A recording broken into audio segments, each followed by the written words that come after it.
What's going on, everyone? We're back with a brand new video, and once again, you know where I am. That would be the mobile studio.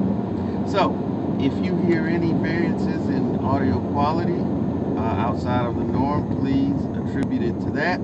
So with that being said, let's jump into today's video. So I got up this morning to get Junior ready for school, and I watched a video from Sports and Fitness Rants, and he did an excellent job talking about, I guess, some recent comments from this joker, Mike Greenberg, in which he said that the Stephen Curry shot from the gold medal game was the most important in basketball ever, or whatever. He said something stupid along those lines, and like I said, he did a great job of kind of going in on that and debunking that foolishness. So I'm not going to go too much into that. You definitely, and I would advise you to go and check his video out.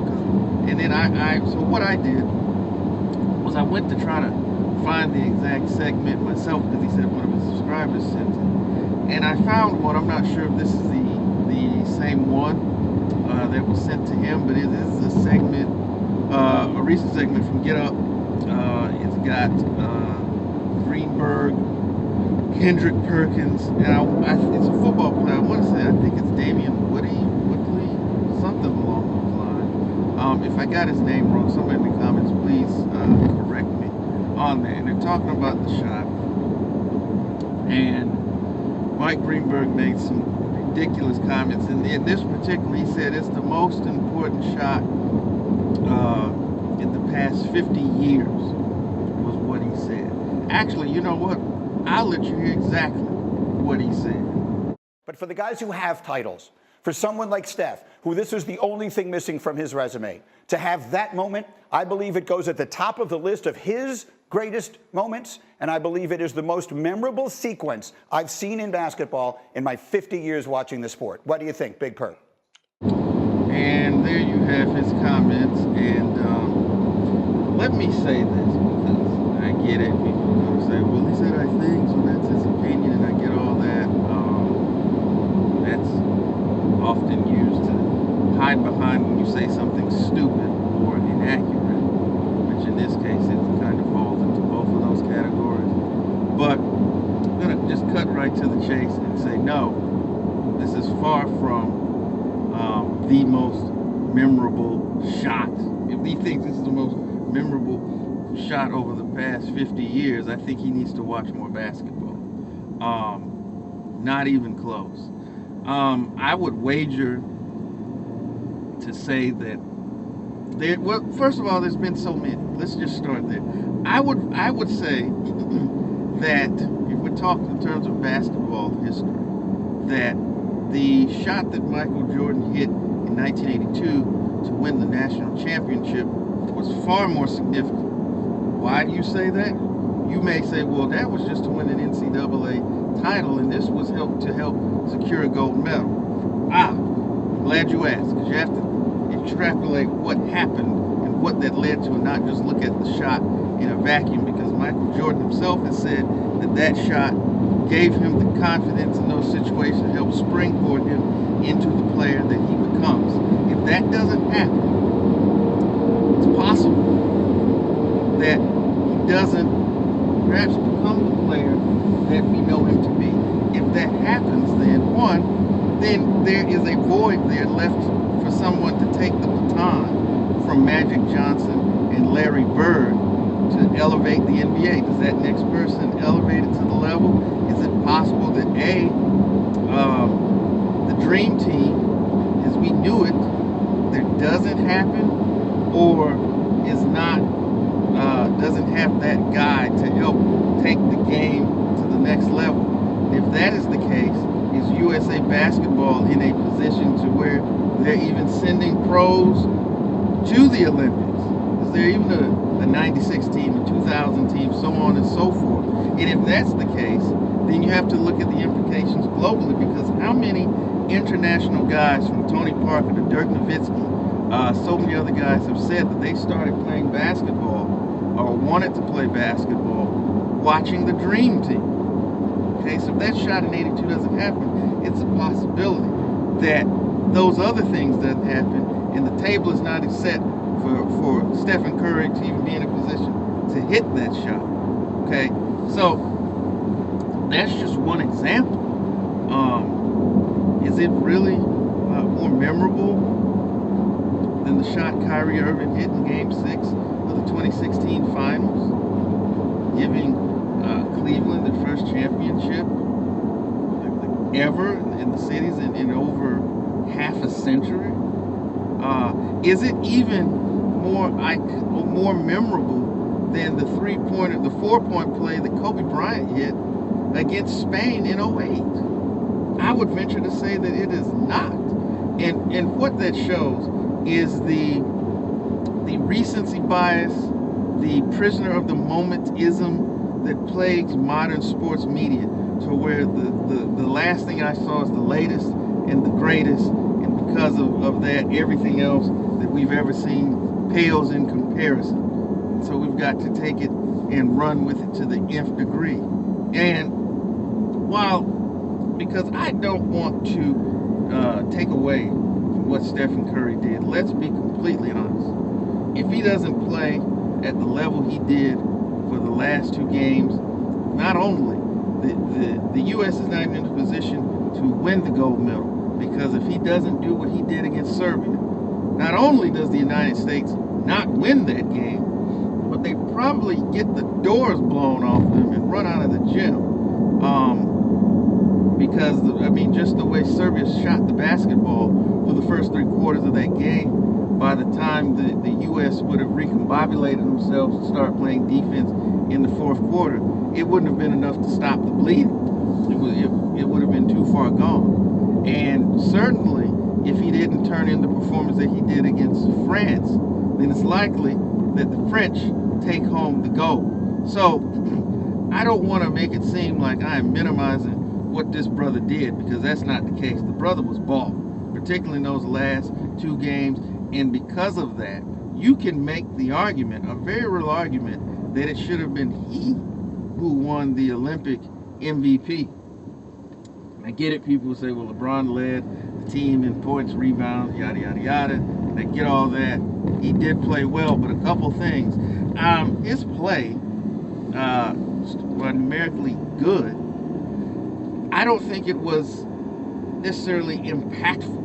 I mean, it looks good on the stat sheet, but out of the games that they play, whether it was Kevin Durant when he came back, exploded on the scene, any of the other games, I never watched and said, man, if it wasn't for LeBron, they would have lost that game. And certainly, even if you want to say that, it certainly was not to the level of what Stephen Curry did. And as far as the statistical numbers, well, when you play the most minutes, when the ball is in your hand the most, because you're allowed to still run the system, then yes, you are in a position to have the most statistical production, and that's, you were put in that position. So let's not fool ourselves in terms of that. But getting back to the point that I was making, I mean, when you look at, what he did, it was incredible. There is no doubt about it. But we have to, and let me not say we. The modern day sports media has to stop this, where they just get a boner over the latest play or whatever that they've seen, that all of a sudden becomes the greatest ever. But he was not to be outdone with silly statements, because in the on-deck circle was Kendrick Perkins. And here's what he had to say. Very quickly, let me get a take on LeBron. He's the MVP of this. He's now the first player, if I have this right, to win the gold medal in Olympic basketball in 3 different decades. He adds the MVP trophy. It's maybe the only thing he hadn't accomplished in his career. What does this mean for LeBron James? The greatest greatest of all time. And Greeny, I know you might not like this morning, but he got one up on MJ right now. But LeBron James, he was consistently, since the start of this tournament, the best player on Team USA. Yes, at 39 years of age, but he did it in all fashions. And there you have the comments of Kendrick Perkins, and sounds like his old self again. And I don't necessarily mean that complimentary. It sounds like maybe someone has turned the spigots back on in terms of those clutch payments, because it sounds like business as usual for him. And just the comments are ridiculous. That's the best way to describe it. There's more ridiculousness from Kendrick Perkins, a long-standing member, and maybe trying to gain favor once again with the media, with this whole thing that he's got one up on Michael Jordan, not taking into the fact that he's played in almost 3 times the amount of international competitions than Michael Jordan had. And they always conveniently leave out the fact that the 04 and the 06 teams failed. LeBron James was on those teams and they failed. They just focus on the hits and none of the misses.